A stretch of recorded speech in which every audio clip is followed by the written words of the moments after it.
সবাইকে এটাই বলতে চাই যে আরজি করের ঘটনা ভীষণই নিন্দনীয় এবং এখনো এই মুহূর্তে দাঁড়িয়ে আমি আরজি করের জন্য বিচার চাই।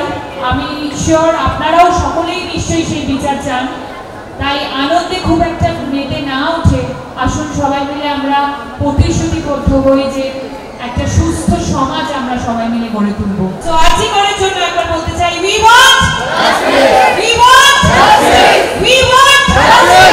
মন খুবই খারাপ, সেই মন খারাপের কারণ নিশ্চয়ই কারুর অজানা নয়, আমরা সবাই সেটা জানি।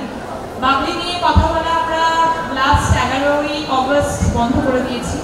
এখন আমরা বাবলি নিয়ে প্রচার করতে চাই না, কারণ বাবলির মতো এরকম ছবি অনেক হবে, সিনেমা অনেক হবে এবং সিনেমা নিয়ে নানান কারণে আমরা সকলের সাথে আনন্দে মেতে ওঠার নানান রিজন আমরা অবশ্যই জীবনে খুঁজে পাবো তখনই যদি আমাদের সমাজটা সুস্থ হয়ে ওঠে।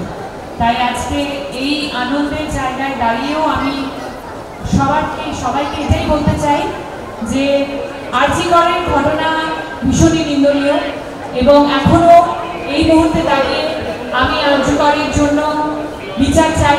আমি শিওর আপনারাও সকলেই নিশ্চয়ই সেই বিচার চান। তাই আনন্দে খুব একটা মেতে না উঠে আসুন সবাই মিলে আমরা প্রতিশ্রুতিবদ্ধ হই যে একটা সুস্থ সমাজ আমরা সবাই মিলে গড়ে তুলব এবং এই যে ন্যায় বিচার সেটার জন্য আমরা যে এখন 13 দিন হয়ে গেল এখনো কোনো বিচার আমরা পেলাম না, সেই দৃষ্টান্তমূলক বিচারের জন্য আমরা আন্দোলন করে যাব, পথে নামবো এবং বিচার চেয়ে যাব, কি তাই তো? সো আরজি করার জন্য একবার বলতে চাই উই ওয়ান্ট জাস্টিস। সবাই সবার মতো করে আন্দোলন করুন। ক্রেডেল ফার্টিলিটি সেন্টার, সন্তান সুখ এখন আপনার সাধ্যের মধ্যে। বিভিন্ন বিষয়ে ভিডিও পেতে চ্যানেল হিন্দুস্তানের ইউটিউব চ্যানেল সাবস্ক্রাইব করুন www.youtube.com/channelhindustan।